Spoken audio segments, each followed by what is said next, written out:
Halo guys, balik lagi bersama Bang Theo di sini. Kali ini Bang Theo akan melanjutkan cerita Against the Sky Supreme. Buat kalian yang penasaran, langsung saja ya simak video kali ini. Para tetua terkejut, lalu mengerutkan kening mereka. Mereka juga telah mendengar dari Sen Subing sebelumnya bahwa dia memiliki seorang guru, dan pil kebangkitan yang luar biasa berasal dari guru Sen Subing. Para tetua tidak percaya sebelumnya mengenai Sen Subing memiliki guru. Sekarang sepertinya Sen Subing memang memiliki guru. Mendengar bahwa orang di depannya bukan orang sembarangan, tetua keempat Luyi tidak senang. Dia mengepalkan tinjunya dan berkata, "Bagaimana cara saya memanggil rekan Taois? Hanya seorang penatua di alam jiwa ilahi. Kamu menyebut dirimu rekan dari dewa ini. Buta matamu." Tanyun mendengus dengan dingin. "Senior, tenangkanlah amarahmu." Tang Taizongde buru-buru membungkuk ke arah Tanyun. Melihat adegan ini, Luyi yang sedang menunggangi seekor harimau dan tidak dapat mengintip ranah orang di depannya menjadi cemas. Melihat penampilan rasa hormat Tang Taizongde kepada orang di depannya, Luyi diam-diam berkata, "Siapa orang ini? Sepertinya dia bukan orang biasa." Memikirkan hal itu, Luyi buru-buru membungkuk dan berkata, "Dosa Sen Subing ditentukan oleh kepala gerbang abadi Danmai. Bawahan tidak berhak melepaskannya. Tolong jangan mempersulit bawahan ini."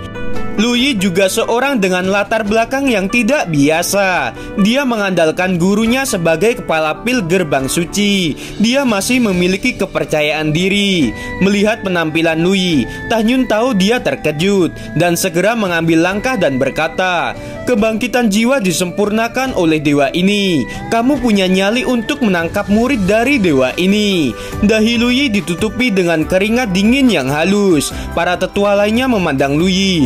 Masing-masing tidak tahu harus berpikir apa. Sebagian besar tetua tampak senang melihat Luyi ditegur. Jelas para tetua tidak menyukai Luyi. Di antara 38 tetua di gerbang abadi, hanya ada tetua keempat Zhou Wuyun dan Luyi yang memimpin.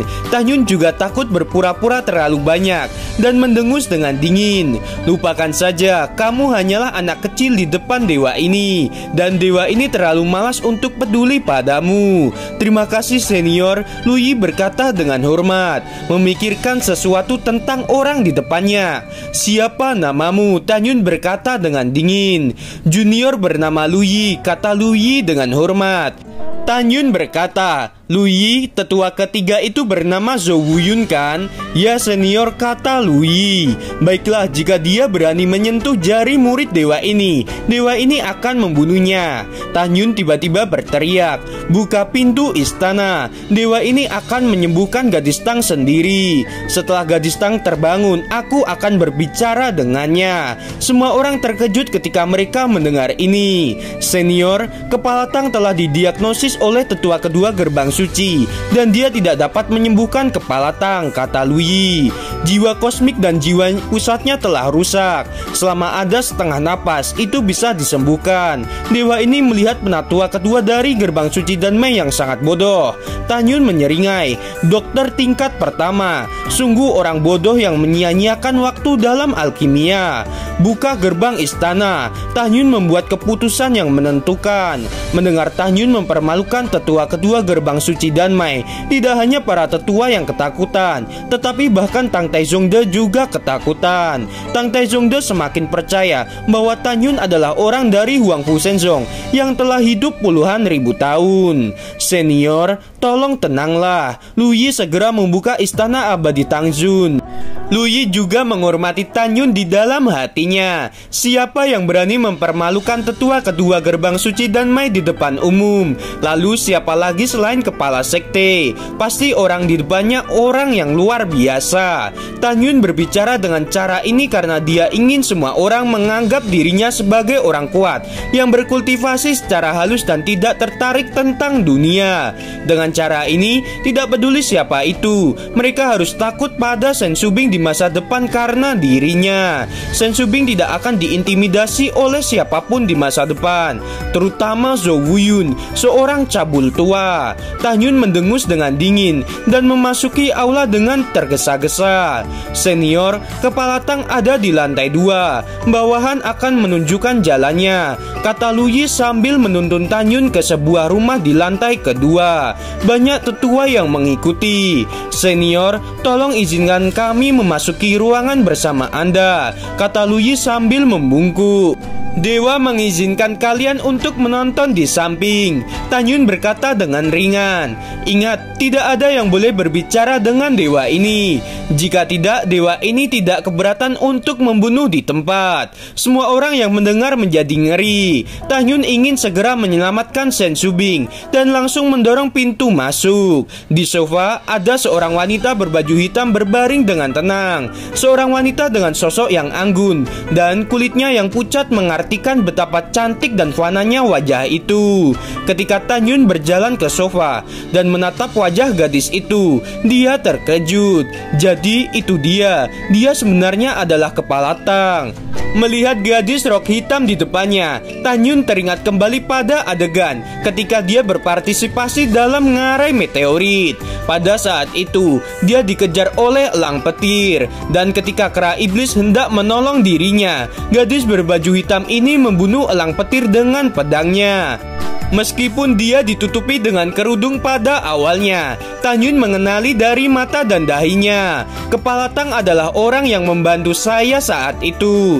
Tanyun masih ingat dengan jelas bahwa ketika gadis berbaju hitam ini pergi, darah menetes dari tubuhnya. Senior, apakah kepala Tang benar-benar bisa disembuhkan? Pada saat ini, tetua kelima, seorang wanita parubaya, menatap Tanyun dengan penuh harapan. Suara itu menyelap pikiran Tanyun, dan Tanyun mengerutkan kening. Lihatlah terlebih dahulu. Seperti yang dikatakan Tanyun, dia perlahan duduk di tepi sofa dan kemudian melihat kembali ke semua orang. Semuanya harap diam, jangan katakan apa-apa. Ketika kata-kata itu selesai diucapkan, Tanyun mengendalikan kesadaran spiritualnya untuk perlahan memasuki alis gadis berpakaian hitam itu dan mencapai kedalaman jiwanya. Dengan kesadaran spiritual yang semakin dalam, Tanyun melihat 7 bola cahaya seukuran kepalan tangan di dalam jiwanya yang halus, memancarkan lingkaran cahaya yang redup.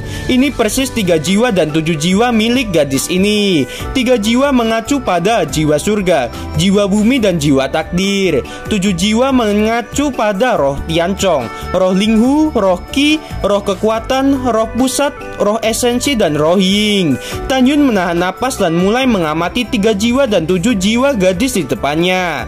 Seiring waktu berlalu, dahi Tanyun ditutupi dengan keringat halus, diikuti oleh butiran keringat yang membengkak meluncur ke pipinya yang tampan dan serius.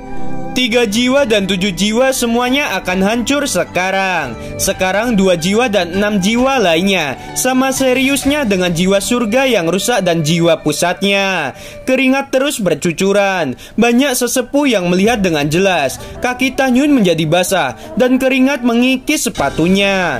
Gadis kecil ini baik hati. Dia mencoba menyelamatkanku sekali, dan hidupnya terkait dengan kehidupan Subing. Bagaimanapun juga aku akan menyelamatkannya. Tanyun menarik napas dalam-dalam. Sepertinya dia hanya bisa menggunakan cara paling berbahaya untuk memeriksa kondisi gadis di depannya.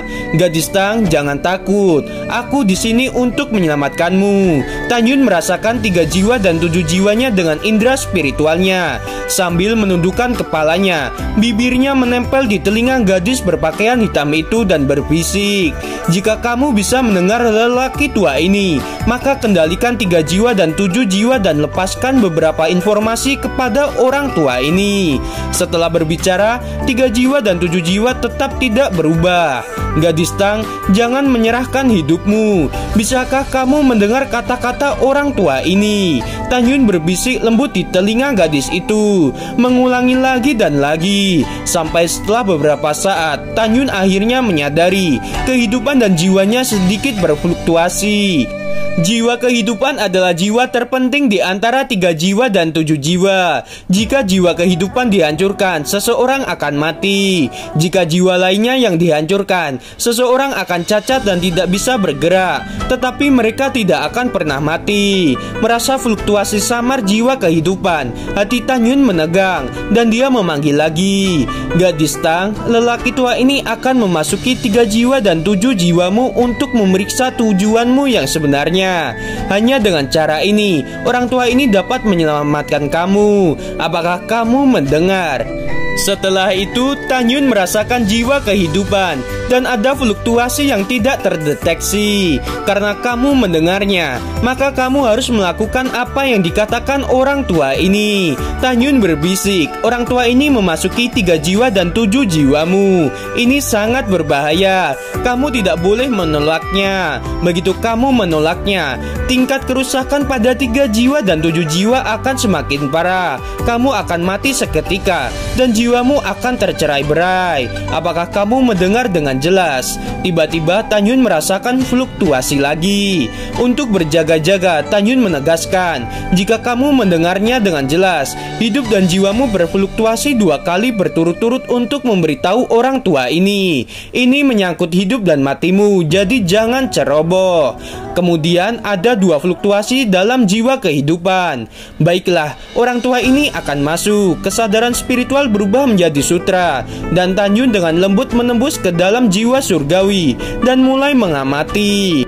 Di jiwa surgawi, kesadaran spiritual Tanyun masuk ke ruang gelap gulita dan dia tidak bisa melihat jari-jarinya. Tanyun mengendalikan kesadaran spiritualnya untuk mundur dan kemudian memasuki 3 jiwa dan 7 jiwa. Di dalamnya gelap gulita seperti tinta tanpa fluktuasi vitalitas. Jiwa surgawi dan jiwa pusat tidak rusak sama sekali. 3 jiwa dan 7 jiwa semuanya menyebabkan kerusakan parah.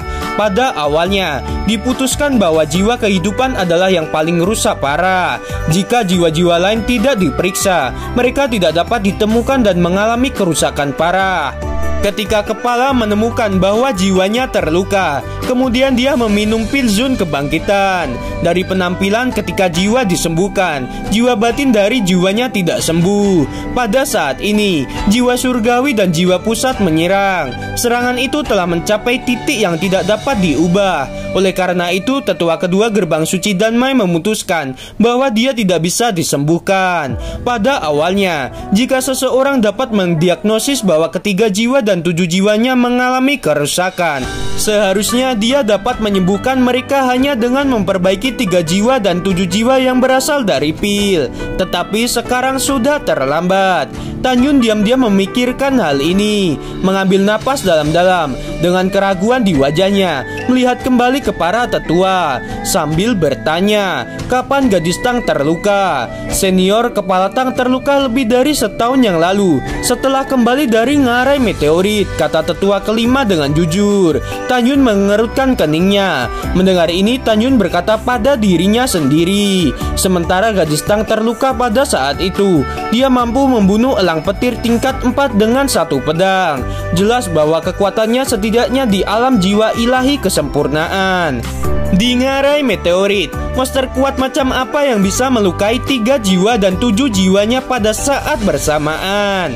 Tanyun tiba-tiba teringat sesuatu dan ekspresinya terkejut. Saya mengerti, bukan monster yang menyakitinya, tetapi formasi Dewa Qianlong yang saya atur di luar istana Dewa Ilahi yang menyakitinya. Ya, pasti itu. Alasan mengapa Tanyun begitu yakin adalah karena dia berpikir bahwa setelah gadis Tang membunuh elang petir dengan pedangnya, seorang lelaki tua tiba-tiba memanggilnya. Orang tua itu berkata bahwa setelah 300 tahun mencoba, mereka masih gagal memecahkan formasi dan semuanya terluka. Dari kata-kata ini, Tanyun menyimpulkan bahwa gadis Tang, lelaki tua dan semua orang yang bersama mereka pasti terluka ketika mereka ingin menyingkirkan formasi dewa terlarang Qianlong. Tanyun memandang para tetua dan bertanya, apakah semua orang yang kembali dari ngarai meteorit bersama gadis Tang terluka. Ya senior, pada awalnya 9 kepala divisi di bawah kepala sekte pergi untuk menjelajahi ngarai meteorit. Setelah kembali 9 kepala semuanya terluka pada tingkat yang berbeda-beda. Hanya kepala Tang yang paling terluka. Tetua kelima berkata tanpa ragu-ragu. Tan Yun mengerti bahwa apa yang disebutkan eksplorasi hanya mencoba untuk memecahkan formasi dan memasuki istana Dewa Ilahi. Apakah cedera kepala lainnya sudah pulih? Tanya Tan Yun. Senior, kepala lainnya hanya membutuhkan 1-2 bulan untuk pulih, kata tetua kelima. Ya, dewa ini tahu, kata Tan Yun. Tan Yun tahu betul bahwa formasi Dewa Surga terlarang 1000 naga yang dia dirikan memang memiliki kekuatan untuk melukai 3 jiwa dan 7 jiwa. Jika orang luar mencoba untuk menghancurkan formasi, itu pasti akan mengaktifkan pembunuhan jiwa yang dilarang di formasi Dewa Terlarang Qianlong. Tan Yun meletakkan tangannya di dadanya sambil perlahan berputar. Bola kekuatan spiritual tiba-tiba mengembun. Tan Yun mengarahkan jarinya ke bidang kekuatan spiritual. Setiap kali jarinya bergerak, formasi besar muncul di bidang kekuatan spiritual yang seukuran ibu jari. Semua orang melihat pemandangan di depan mereka, seolah-olah mereka sedang memikirkan sesuatu. Masing-masing tampak terkejut. Meskipun mereka tidak mengetahui formasi ini, mereka masih tahu bahwa pemandangan di depan mereka mungkin adalah formasi pemurnian legendaris dengan roh. Semakin cepat jari Tan Yun disadap, itu seperti panah tajam yang ditembakkan ke dalam susunan kekuatan spiritual. Setelah kecepatan ini berlanjut selama beberapa saat, susunan kekuatan spiritual tiba-tiba berkembang menjadi susunan berdiameter 3 kaki. Di dalam barisan yang dibentuk oleh 36.000 kekuatan spiritual berenang seperti ikan, benar-benar indah dan dalam. Formasi 1000 naga hancurkan formasi terlarang, Tan Yun berkata dalam hatinya, dan segera bola setinggi 3 kaki itu melayang di atas gadis Tang. Tan Yun bangkit dan merentangkan tangannya untuk menopang gadis bergaun hitam di sofa. Saat gadis itu dimasukkan ke dalam formasi Qianlong, gadis berbaju hitam itu terbang menjauh dari lengan Tan Yun di bawah kekuatan yang tak bisa dijelaskan. Dalam sekejap 36.000 formasi seperti ikan di dalam bola dengan cepat bergabung menjadi 1000 naga roh sepanjang 3 inci mengelilingi gadis berbaju hitam itu. Adegan ajaib seperti ini membuat semua orang di belakang Tan Yun menjadi lebih hormat. Jiwa tenang keluar dari dewa. Tan Yun menengguk sedikit, dan dalam tatapan semua orang yang luar biasa, dia melihat gumpalan aura hitam pekat ditelan oleh naga spiritual. Gimana teman-teman, episode kali ini semakin menarik bukan? Buat kalian yang masih penasaran, langsung saja ya subscribe channel Bang Theo ini. Terima kasih.